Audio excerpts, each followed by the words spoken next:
Carrie again with Fullerton Professional Organizing here in Harlingen, Texas. And today I'm talking about some ideas that a YouTuber, Ashlynne Eaton, has on decluttering. And she does have several videos on decluttering and and minimalism, but we're not talking about minimalism right now. I will talk maybe a little bit about minimalism a little bit later. I'm not a minimalist, but minimalism isn't exactly what you think it is. And we can talk about that another time. But she talks about the first step we need to take when we're decluttering. And here are my notes on what she talks about. She says, when you own less, it is easier to maintain. Keep only what we love and use. And the goal is to simplify. And she talks about decluttering just 10%. And she says declutter just one area at a time, because it can be overwhelming, which is true for most people. And we're going to just talk a little bit about kitchen, living room, bedroom, closet, bathroom, and storage area or / garage. And her motto is, do I use it and do I love it? Now, she says the kitchen, most of the items in the kitchen are for using to cook. So she kind of establishes what is the room used for first of all. And then she goes about saying, think about any items that you have in there that are duplicates, or any items that are single-use items, like a whisk is only used to scramble eggs, maybe. Now, of course, if you use your whisk for more things, this is just an example, but we can use a fork to do the same thing as a whisk. So how many whisks do you have? Do you only need one? Do you need two? How many do you use? How many do you, is it a single-use item? And anything in your kitchen that's collecting dust. Now, I do have some decor in my kitchen that may be collecting dust because it's not a everyday used item, but I'm not, that part is up to you. But these are some of the items that she says that are generally things that she has found people need to declutter. Utensils, appliances, foods that you don't eat, dishes that you don't use. Now, Dana K. White is the first person that I heard explain this. So this is not from Ashlynne Eaton, but I think it's very important for the kitchen, and that is the container is the container. So if you only have a certain amount of drawers, you only want what will fit in those drawers, okay? And if they don't fit in the drawers, now of course I don't have very many drawers, so I do have a container that I put my cooking utensils in, and I do have hooks on the wall for kitchen utensils. But what I have done personally is, and this comes from Dawn, the minimal mom, the idea I have in my kitchen, which again is not Ashlynne, it's not in my notes for Ashlynne, but I did start thinking there are a lot of things in my kitchen I probably do not use. And now it's only my husband and I. So I have only 8 plates, a set of 8 silverware, and I figure if I have company, where we have more than 8, I do have some other silverware that can be used that is set aside for when we have a big company or family over. But all the other items in my kitchen, what I did to figure out if I actually used the items, one, I took out the items I know right off the bat that I use, and I gave them a space to live. Then I took all the other stuff and put it in a box in the garage. I figured every item that I need to go to the garage for and those get to stay in my kitchen. This way, that's how I found out what I actually would use and what I didn't, because in my mind I see all these things and I'm going, oh yeah, this is usable for this is usable for that. And I don't bake, but I do need some items for baking because I do tend to bake around Christmas time. So do those have to stay in the kitchen, or can they be stored in the garage until we need them? I have a bread machine I only use at Christmas. Now, I would use it more often, but my husband's diabetic. I have low blood sugar, and that works similar to diabetes. So we don't eat a lot of bread, so my bread machine also stays stored in the garage. But the key is I do use it once a year. I make cinnamon rolls and I use it. Okay, so those are my notes aside from Ashlynne Eaton's notes. So those are ways to figure out if you need these things. And now we're going to the living room.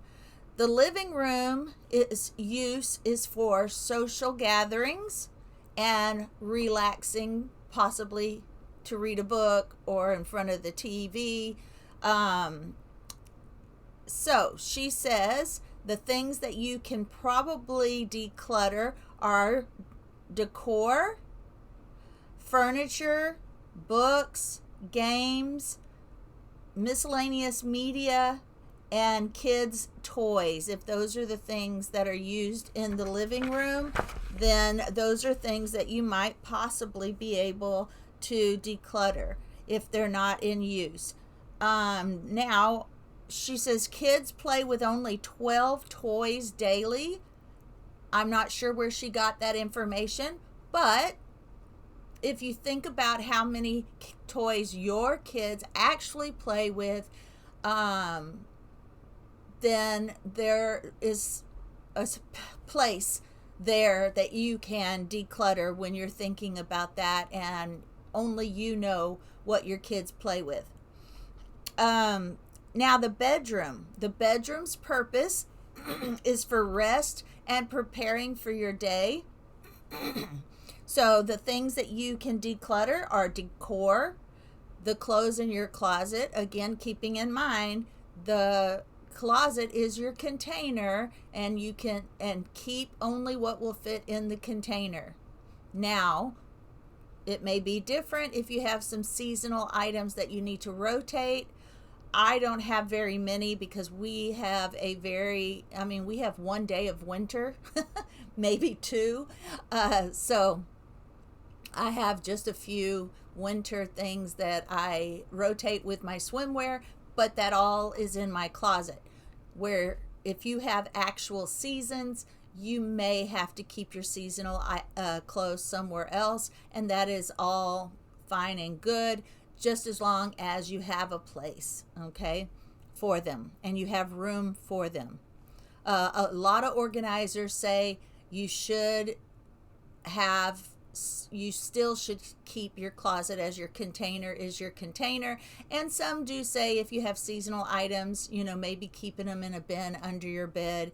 But only you know what you have room for. Okay, so, and then she talks about the 1 in and 1 out rule. If you buy a piece of clothing, then you should try to get rid of a piece of clothing. And that can go anywhere in the house. If you decide to buy new cooking utensils, then you should let go of the old kitchen utensils and not keep it all. And how many can you actually use in a day? Now, bathroom items. Now, the bathroom is used for cleaning yourself, cleansing yourself, and preparing for your day or preparing for bed. And she says the items that people tend to collect a lot of that they can declutter are personal and skincare products, hair care products, makeup, travel items, linens. And here is what she does, and I will add to that. She says she only keeps one mascara, one lipstick. You can only wear one lipstick at a time. You can only, so that's what she keeps. I say, hey, if you use it, keep it. But if you have so much makeup that it just doesn't get used, then it may be something that you need to let go of. I have one mascara. I do have two eyeliners just because it's pencil and it sometimes needs to be sharpened. And so I will wait till they both need to be sharpened to sharpen. But I mostly have just two eyeliners. I have two mascaras, one mascara in my travel bag so that I don't have to keep packing it when I do travel. I have some eyeshadows and I don't even use that many eyeshadows. I still have more eyeshadows than I can use, and yet my little container, I have a container about this big. It's probably 12 inches high, and it has 3 drawers, and it's probably only 5 inches wide. The top drawer, all of my makeup can fit in that top drawer, except for my round powder is on top, and then I do have a Mary Kay thing that I've had for years with makeup in it on the top. And then I have a little glass thing that has all my makeup brushes in it and my mascaras. And that is it. And that's not even a cabinet drawer. That's just a 12 by 5 drawer. The middle drawer, I have things like, just some overflow of eyeshadow and maybe, Orajel and mosquito medication and stuff like that. And the eyebrow trimmers, all the things, grooming, facial grooming, and then the very bottom one just has hair, bobby pins, hair combs, and a hair scrunchie. Bobby pins, I think I already said that. So that's just a 12 by 5 little plastic bin that I have my most used items in. And another thing that she says that I actually also do when I had my children living with us is, she says you only need 2 towels. She calls them linens. 2 towels per person living in your home. So there was 4 of us, and I made my son 2 towels, and I ironed his name on them so that those were his responsibility to take with him when he moved out, and it was his responsibility when he lived in my home. Those 2 were washed. I found that putting the names on them worked better than saying this color towel is yours and this color towel is your sister's. So I put names on them. I have 2 pink towels for my dog, and I put my dog's name on them so there's no mistake which towels belong to my dog. And now my husband and I, we share the towels, so that's not an issue. And and then I have some guest towels. Well, I have guest towels. So those are the linens that I have, but it's not an overflow. And going back to the bedroom, I also do that as well.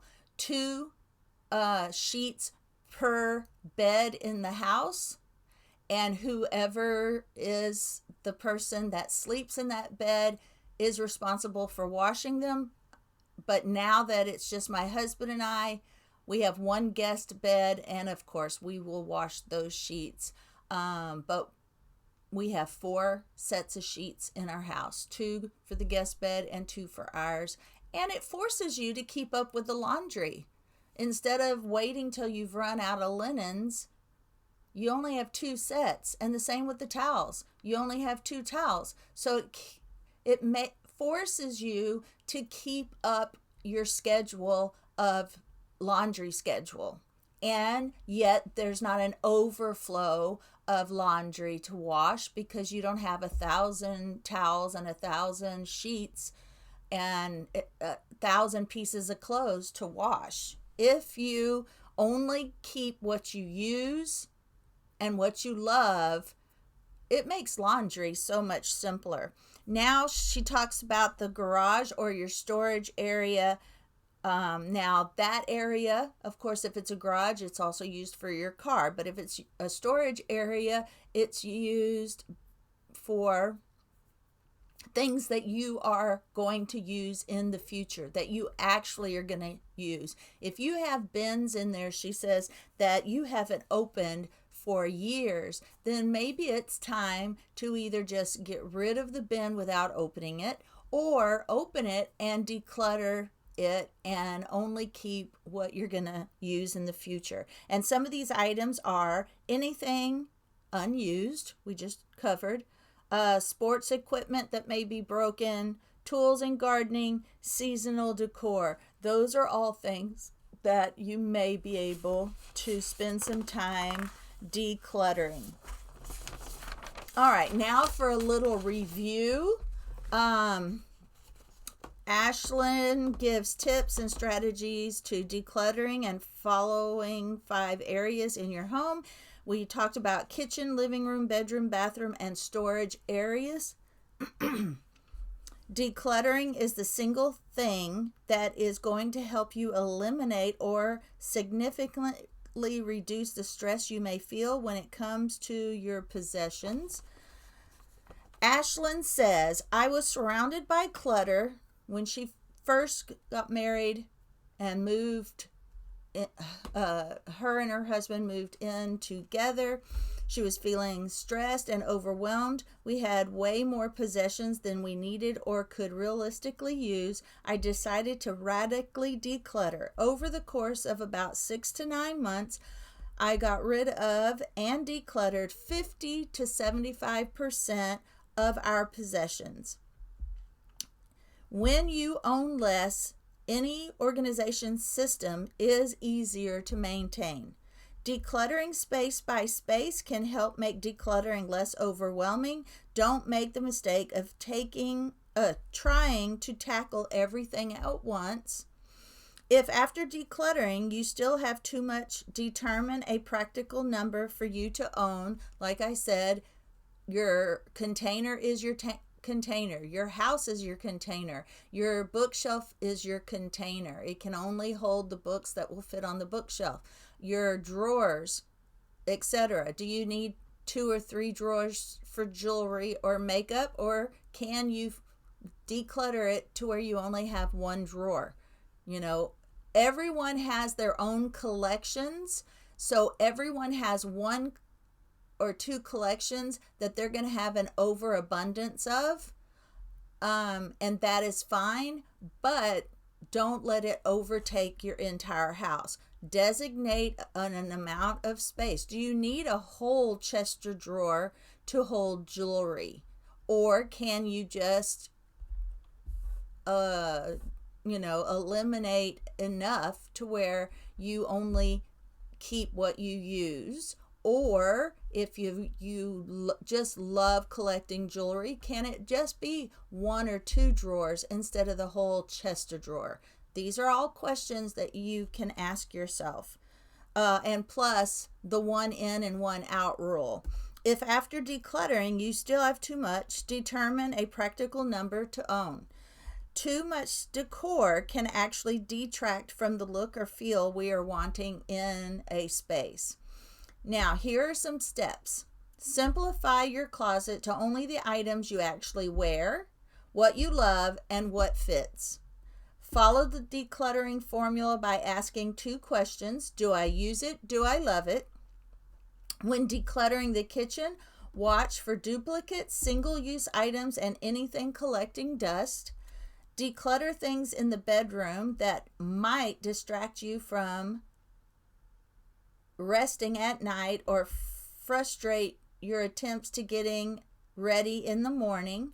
And the last is condense what you have in your storage areas to only things you'll actually reference. Just because you have the space for it doesn't mean you should keep it.